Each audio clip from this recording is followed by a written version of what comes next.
Hey Anna, Hi, Brandon. meet Good to again. be here. Yeah. Mm. I think I'd be curious to know maybe just a little bit more about what's alive for you these days. Hmm. Hmm. Um, what's alive for me these days is the reflection on this past year and how much my body and my experience with my body and embodiment and overall somatic practices have been and accompanying me throughout the year, and reflecting on that and how much that has had an impact on the year and where it is that I want to go forward. We are recording this at the early December. um yeah, and it's just that's really present for me, and looking at that, how what that means for me as an individual, what that means for me in a collective setting, what that means for me in my work, what that means for me in whatever project space that I step into. Yeah. What Mm. about you? I'm curious to also hear, how are you and how are you landing in this space?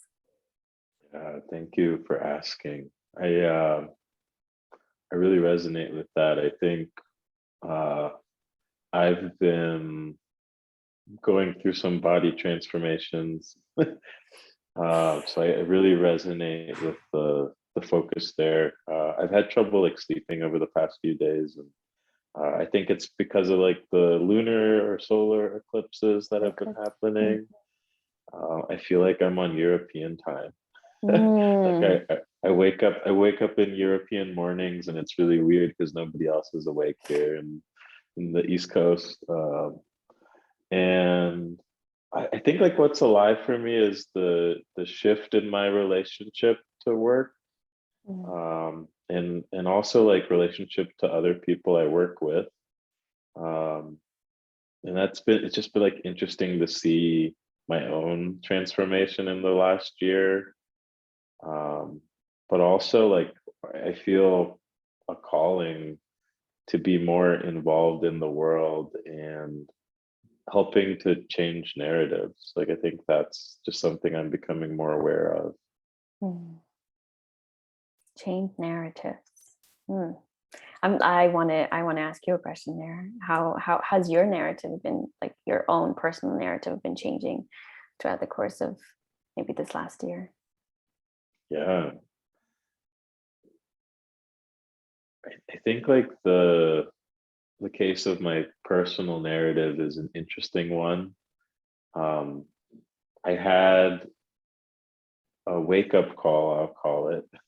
And it's not like I haven't had wake up calls before, but like in the last year specifically, I had a layoff event from a startup that I worked at, that went through a period of downsizing, and in some ways like that's like a clinical term for like cutting the fat, or trimming the trimming the people resources in an organization. And I didn't realize how violent it was, and Mm. it made me distrusting of organizations, just because in some ways like the camaraderie we build at work, the roots of knowledge that we start to generate on a team, the relationships we develop with the client, like those are all almost like tangible things that you can point to, and Mhm. to be kind of just severed,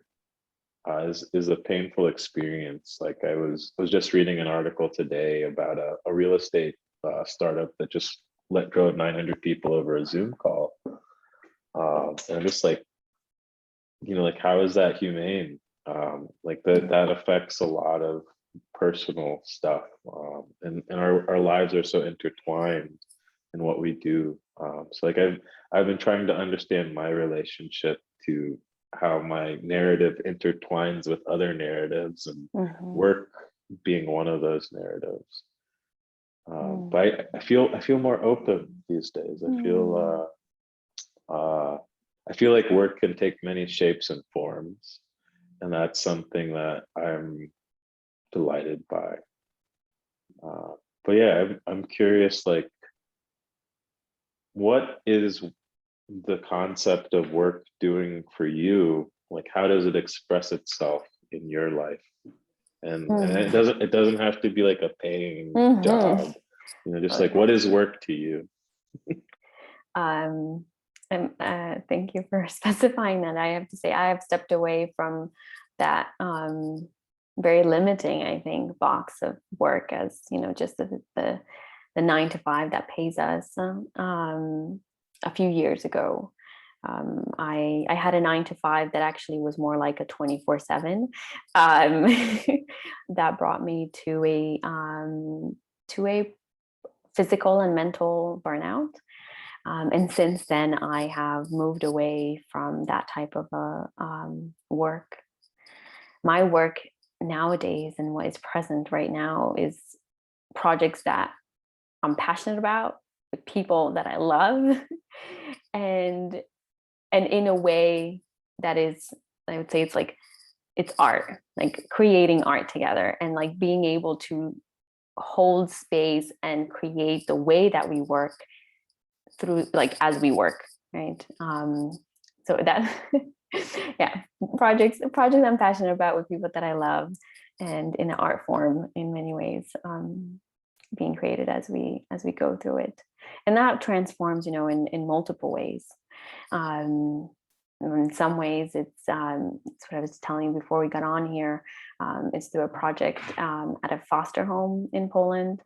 I volunteer in the home itself. I work with youth that are under foster care. Also, I'm part of a foundation here in Poland that supports foster caretakers. So individuals who have taken on that role, who actually are foster parents. Also, a really huge space that that increasingly has unreported burnout, which we tend to take, I think, for granted, because it's not something that we tend to see, right? And it's not numbers that we tend to look at. I feel like with burnout being just that space of work, we tend to think of the corporate world, right? And we're able to look at the research and diagnostics there. But here is a, you know, public servant in many ways, one that isn't so impactful to the way that our future generations actually show up in our world. And they lack the support. Huge. I mean, we're talking about I have to tell you, it's not 24 hours a day. This is a 36-hour day job.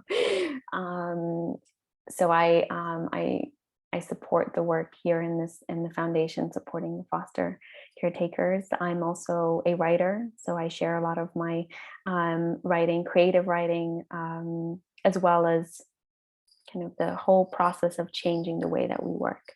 Because my story of burnout is not just a story of burnout, and I think this, in many ways, many people can relate that when you have this wake up call in some way, or this, you know, this huge shift in the way that you go about in your day to day, many things start to appear, unravel themselves, and you realize, okay, well, there's a disconnect in many ways in my life. And while there was a disconnect in the way that I was working, it was also the way that I was showing up for myself, the way that I was showing up in my relations, the way that I was taking care of myself and my body, and actually witnessing what was happening. Since then, I've really started to look at, there's got to be a different way. And because work is such a, as you said, intertwined aspect of our day to day, we're no longer talking about a life and work balance.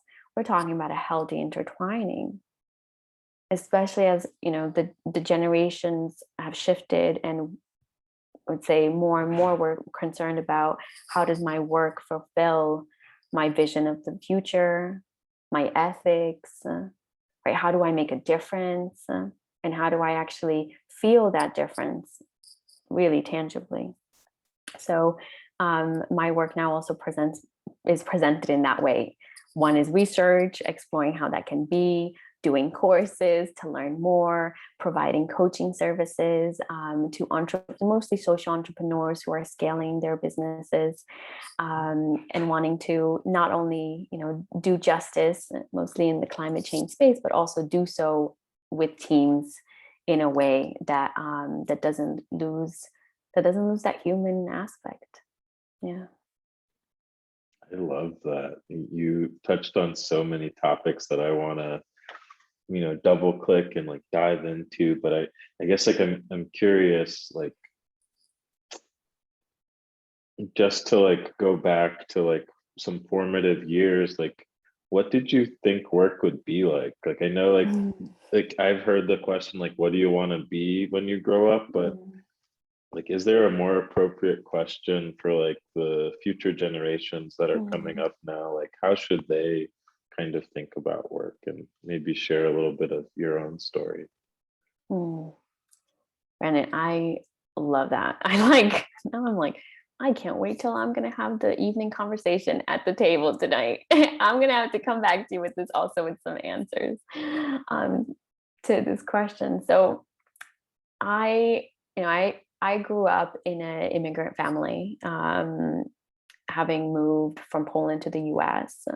And to me, work was perceived as a place where you work hard, you do what you need to do to ensure that you can support your family and get to a better place than my parents were, right? Like you're constantly just like a generation better. And it is financially related, right? I have been in the workspace for nearly 20 years. I don't think my parents fully understand any of the jobs I've ever done. Um, and to this day, the question continues to be, are you earning enough? Like, are you sustaining yourself, paying off, your student loans, etc. That's where it's at. And I love them dearly for it. That is how they had grown up, and that is what's been important to them. I have struggled though to continuously find that to be true while simultaneously feeling within my body and within my work that there is more, right? And actually, I might say that more is probably more priority for me than the finances. That at some point I had, consciously took a step back where I said, I'm not going to do any work that's going to financially, keep me going up the ladder. I'm going to take a cut. I'm going to even do more pro bono mentoring work, coaching work, because that's going to fill my soul. That's going to fill those gaps also, and those cracks that happened when a job that was continuously paying me more and more was actually depriving me from the depths that it needed, right? That it actually left me a bit broken within. And when it comes to the future generations, what keeps your heart going? That's what I want to know, right? Like, what is that like heartbeat, and how is that happening in the work in a way, as kind of I said, is like, what is that's keeping your heart while doing it with the people that you love, and like and continuously exploring and creating and innovating. Like that's what I see for the younger generation. Though I have to say, the youth that I work with is not it has a weight of that financial aspect, right? It will be there. And I find that being able to show through role models, through people coming in from different walks of life, makes it attainable to like even understand that that's possible, right? That it's not one job anymore that's going to be the future for them. It's not going to be, you have to, 9 to 5 report in that way, that it's not going to be KPIs that are going to be the main thing, but what is it that really matters to you? And to also, I'm going to add this, that can change. I keep saying like, this is what interests you right now. Amazing. Dive in, go in. And remember that at any point in time, if something else shows up, give it a go. Don't like, don't push it off. It's like, oh, well, because I've chosen this. Oh, because, I'm 33 years old. I've changed my career like 4 times already, right? Like, and I'm like, because I keep going with, okay, what's present here? And I'll probably reinvent this multiple times more. So, yeah. I love that. Work is some way supporting the reinvention of yourself. Mm-hmm. New possibilities to explore, and that heartbeat, like what is kind of keeping you in motion and flowing. I love that. I do feel like a lot of times when I think about how work was described to me growing up, like it was very like linear. Like I grew up in an immigrant family as Mm-hmm. well. My father immigrated to the US from Zimbabwe in the 70s. And in some ways, like I grew up with my father. So I just like kind of his ideas of the world were really shaped by those experiences that he had about work. And he grew up on a farm, so the idea of hard work and labor like that, leading to financial security, I really resonate with that. I don't know if my dad has understood the jobs that I've had over the years. So I really enjoy that.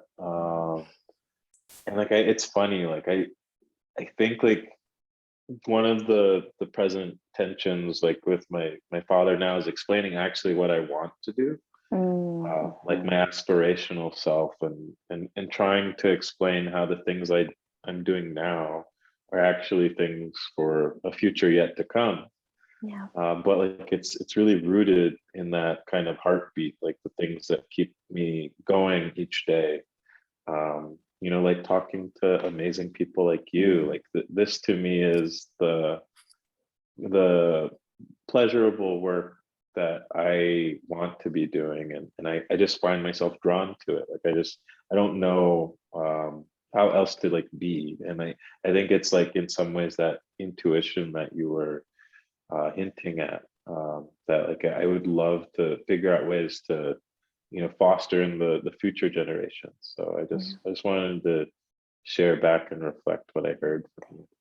Thank you. Yeah, that resonates a lot. It's like moving into a space where you don't know any other way but to be and to trust that intuition. Right? This is where, for me, it shows that the aspect of the body and the embodiment is so crucial, right? Because for definitely been my deep experience was my intuition totally cut off, unavailable to me the moment that I was driving myself and forgetting my body, right? And so how do we nurture like our body being present in what we do and Mm. how we show up at work? How do we show up in these conversations to through which we nourish and we enable our intuition to come in, so that as you said, I mean, it's so incredible. Like you're doing things here and now, being present in them here and now, knowing that they are leading you somewhere into the future. But it's the journey that matters. You know you're getting there, but it's like it's right here where it's actually happening. So incredible.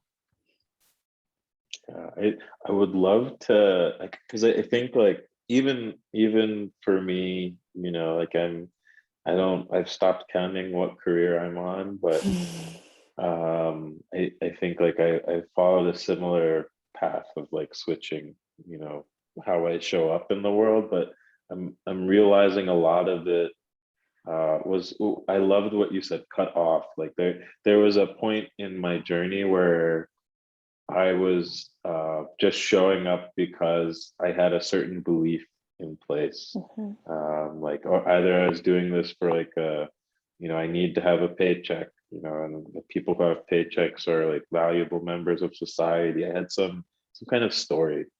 Um, and I think like what you keep bringing up around the body, like I'm really curious, like how can someone start to notice what's actually going on? Mm. Mm. Um, I think one of the like first things that I would come into is a body scan. Done a body scan.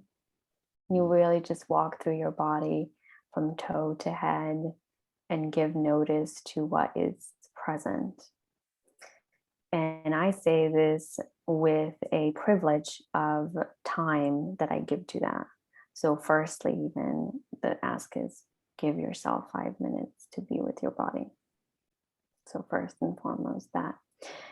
And then coming into a space where you actually acknowledge parts of your body and allowing them to just be without judgment. Maybe some things I do this I do this nearly every night. Like, oh, remember when you were sitting at the computer a little bit too long? Yep, that's being held in your neck. Or remember that uncomfortable conversation you had with your mom? Yep, still in your tummy. Yeah, still feeling it there. And acknowledging those things connects us into the body in a way of, no, I don't need my mind to come in and try to solve this, right? And oh my goodness, I need to, figure out a solution right away. But it's more of the body is present and we acknowledge the body, that it's there and that it can actually give us maybe some messages to, okay, so maybe that ache in my tummy that's from, having conversation with my mom about a topic that was uncomfortable. Okay, I want to continue that topic. Why is that topic actually uncomfortable? Okay, I still want to have that conversation. Maybe good to have that conversation with mom, on Friday evening rather than just, as I'm rushing into work, so that I can actually be present in that. So things like, just to give you that's just sort of a scenario that played out for me as we're speaking, which has definitely happened in my life. To then that acknowledgement of the body allows us the process to happen in a much more conscious way. So for somebody who's been disconnected before, and I literally meant it when I said cut off, that was a very vivid image in my mind where I said I had a feeling that my feet have been cut off from the ground and I can no longer feel the ground underneath me. And not knowing what to do. Noticing that and coming into appreciating the body. That whatever, even if there is pain, even if my feet are cut off, it still is my body and it's here in all shapes and forms, in all of its illnesses and imperfections and things. It is still my body that has brought me to where I am today. I mentioned that 2021 particularly has been a huge year for me when it comes to body, because it's the first week of January that I started 5 Rhythms, which is a movement medicine. It's meditation in movement. That's how I love to describe it. It's a somatic practice that was developed by Gabrielle Root in the US in the late 70s, early 80s, which in some way, when I first started, I was like, oh my goodness, amazing. I go for 2 hours to dance my butt off and nobody cares what I'm doing, how I'm doing it. Everybody's doing their own thing. There's no teacher, right? There's just 5 rhythms. That's the main basis of it. It's 5 rhythms that you walk through with your body that are called a wave. And each rhythm has a different pace, right? Which allows, or it has been studied by Gabrielle over the years, allows for certain parts of the body to become more active and to express, release. And by the end of the wave, hopefully, if we haven't escaped, because that happens, we escape. It still happens, no matter how rooted we may be, escape with our mind, to do some healing and do some non-judgment releasing of whatever may be suppressed within the body. This topic Brandon, I can talk about endlessly because, yeah. I want to know, have you tried five rhythms? Do you know? No, No. I'm just like listening with like rapt attention, hanging on to every word. Oh, I mean, I've gotten so into it. I'm training to be a teacher. I think this is a Ooh. practice that has so much to offer.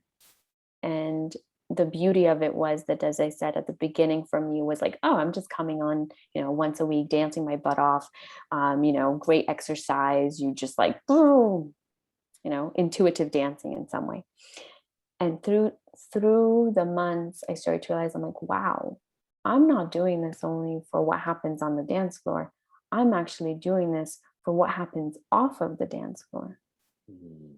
Because by being present with my body for, be it 2 hours, so consciously present, releasing, understanding the different, forms that take place in my body. When shit hits the fan, sorry, I'm not sure if I can say that here. When shit hits the fan in real life, you're like, oh, right, I'm grounded. I'm good. I know what that feels like in my body. Oh, and that's fear kicking in. That's okay. I got this, right? I'm gonna move this out. I need a quick reaction. Okay, I'm ready to step in because I don't have this other weight of these other, what we hold in our bodies. And sure you're aware of this with the trauma work, etc. Is that we hold so much of our past experiences, we hold our past identities, we hold things that are not ours, we go 3 generations back, which things in our body. By movement, we're able to release that. By movement, we're able to make space in our body for the things that are actually present, that are not, like, as I said, like I could step into a conversation with that pain in my tummy, from uncomfortable conversation I had with my mom. I step into it with with that pain into a conversation with my boss, and right away I'm actually thinking that I'm tense because of the conversation I'm having with my boss. But had I known and understood that my body was giving me a sign from that previous conversation, I would have stepped into like, no, actually, I'm present. That's not from here. That's from the past. And I'm not associating and adding on things that aren't actually present here. Mm.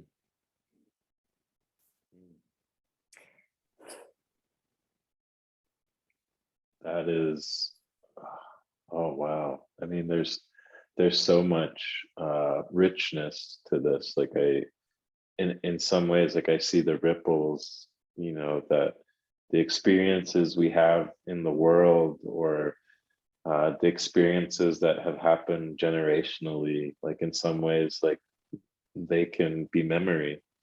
And in some ways, the body is a way to work with this memory, to transmute it.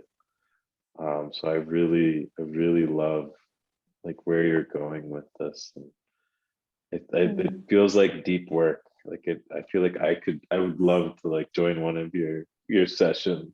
You would love it, and you would get addicted in a good way.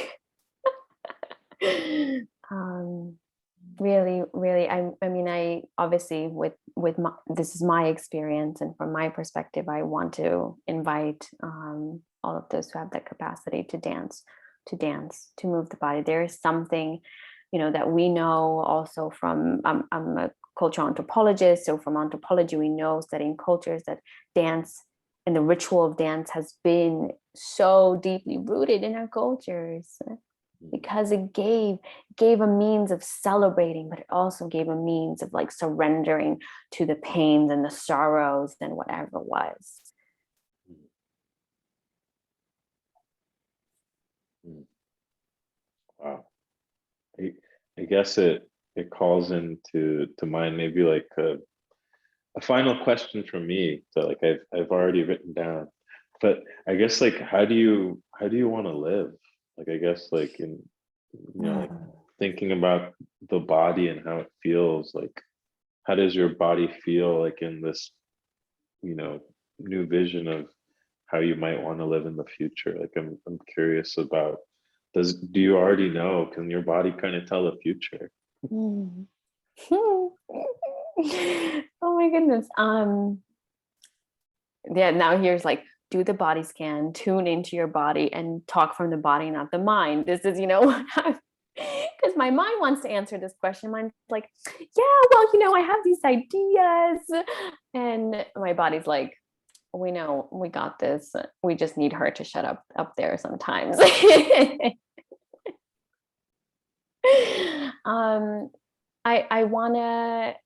want to live freely. I want to live in the ability to open up my chest, my wings, my heart to the world, to myself, to what is present in the day to day, and just like, and spread that light. Obviously there will always be darkness and lightness, but the two can come together because we can see one and the other because they both coexist. And I want to be able to show that, to tell that, to narrate that, to dance that with other people. I think we have so much wisdom in our bodies. And if we were to allow for that wisdom to really shine through, to come forth, to be part of our work, then that intuition would kick in and we'd really be able to co-create the present, that would transform the future, that would transform the way, that the youth here, the youth that is stepping into the workplace, that is stepping into creating our world. So when I think workplace, it's like, workplace is what makes our society function, right?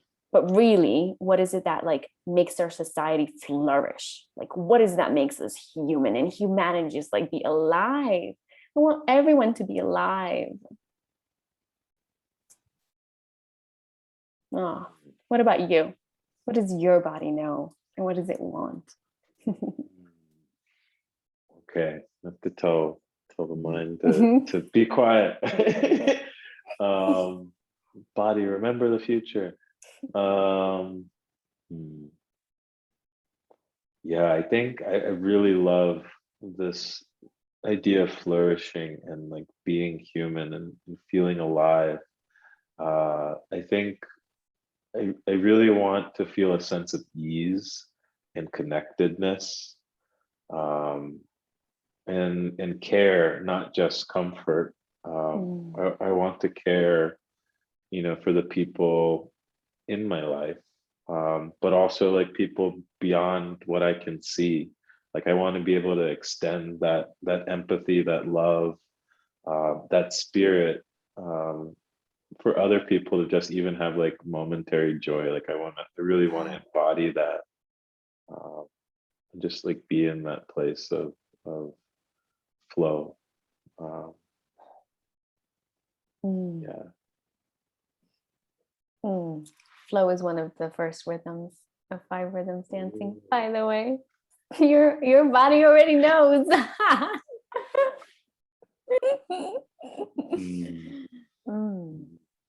Yes, in flow. So good. So good. This has been so nourishing. I'm glad. I guess, yeah, a closing question might be like, what's alive for you now? Yeah, I feel this expansion. I feel like whatever future I just described, I'm literally like, I'm feeling all of it like open up in my chest. And I feel that flow for us as you and I here in this conversation, as us stepping out to whatever we're going to go and do afterwards, and taking that along. That's present for me. Yeah, I love that. I'll add, I feel like a sense of courage, like a self-allowance to maybe like dare a little bit further than I might normally venture.